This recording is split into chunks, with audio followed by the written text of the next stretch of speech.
Hello everybody, welcome back to another video. Today I'll be showing you how to upgrade all my Robot Sonic designs. We'll start with you. Yeah. Real quick, before we continue, I'm going to start calling all the Metal Sonics here by their canon names. So this is Mechasonic Mark 0. For Mark 0, I only made a couple things, just some extra arms to represent his extending arms.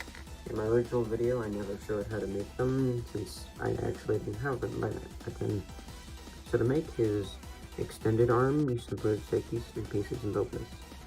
You can clearly see how to build this, really simple. You just plug it into his arm after taking his original arm off. And now he's running his little extended arm. I also made these two versions as well, that act as different frames of animation for when he's like winding up. So here, I'll show you. So we'd start with this one, like, don't wind up, and then this one, like, halfway, and then the final one. And that's all I made for Mechasonic Mark 0. On to Mechasonic Mark 1. On to Mechasonic Mark 1. So for Mecha Mark 1, I've designed a spin ball, which is a simple design with a Travis brick. I'm sure you can tell how it's built. I also came up with another design for Sonic Spinball. I just wish I had this piece in blue and not translucent blue, but that's besides the point. This is the one I came up for him. You can also use it in blue to make Mechasonic Mark 3s, or sorry, Mark 2. And then the other things I made, I have to add them on, so I'll see you in a second.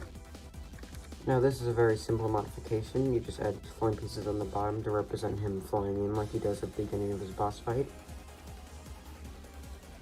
And then for the next one, I'll have to take them apart and put new pieces on again. This one's also very simple. You just replace the black studs on where his wheels are with some robot hands in black, and then you put these little flame pieces on to represent him, like using his wheels to skid across the floor and little sparks coming out of it. That's it for Mecha Mark 1. On to Mechasonic Mark 2. Okay, for Mechasonic Mark 2, there's already a few modifications I've made that are actually permanent compared to the other ones that are optional. For example, his little elbows here are these minifigure stand pieces in gray. Originally I used them in trans clear, but now I have some gray ones, which looks way better than the originals. And also, I haven't seen anyone talking about this, but the parts I used for his ankles, these little ratchet joint pieces, or robot hand pieces, they made a second version of it.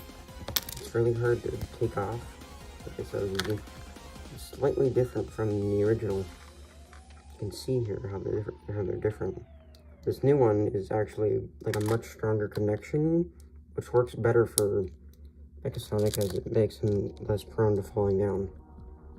So I just decided to permanently have him like this since it's way more stable now. Anyway, for the modifications, again, I'll have to take them apart. This one's a bit more involved than Mecha Mark 1. So this is the modification I made. You might be a little confused on what this is, but this is actually Mechasonic when he opens up his chest to absorb the power of the Master Emerald. So he opens it up to like absorb it and electricity that flows around him. And this is actually how he permanently looks when he's Super Saiyan. To make this, it was actually pretty complicated. So if we take this part of him off, you can see how this is built. Just a gray 1x1 plate with this half circle tile and transform, and then this bearing here, a 1x1 bracket with a slope break on it. This is actually a legal connection because it just barely gives enough room right there. You can barely see it. But it is legal, so it doesn't put any stress in the parts, so feel free to use this. It's perfectly fine. Although it does leave a very small gap right there. It's not too noticeable from far away, but it is a little annoying. And then obviously I just swapped out the eye, since whenever he does this, his eye actually moves down here. You know, obviously he would be like leaning back, but I feel like this is just a good way of representing it. Anyway, that's actually all I made for him. But a nice bonus you can do is put this little fire piece in the back for him using like his jet engine. It looks better if he was super, but again, I already mentioned this in the last video, I don't have the parts to make him super. Eventually I'll buy some though, so stay tuned for that. Anyway, on to Metal Sonic and Neo Metal Sonic. Now I'm gonna group these two together since they are the same character after all. Now unfortunately I couldn't come up with a good design for any of their abilities. The best I could do is like this for Metal Sonic's like orange boost attack or whatever it's called. And like this kind of scuffed design I was trying to do to like connect these electricity pieces on his legs so I could represent his electricity attack.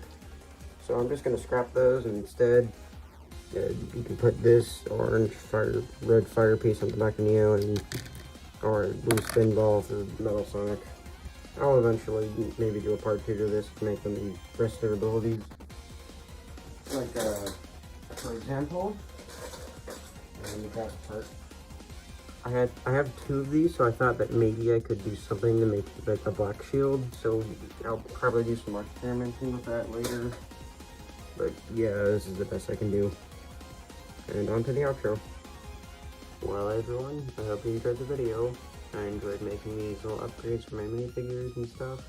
Feel free to use these in your designs and mocks and displays or whatever. Don't forget to like and subscribe, and yeah, bye!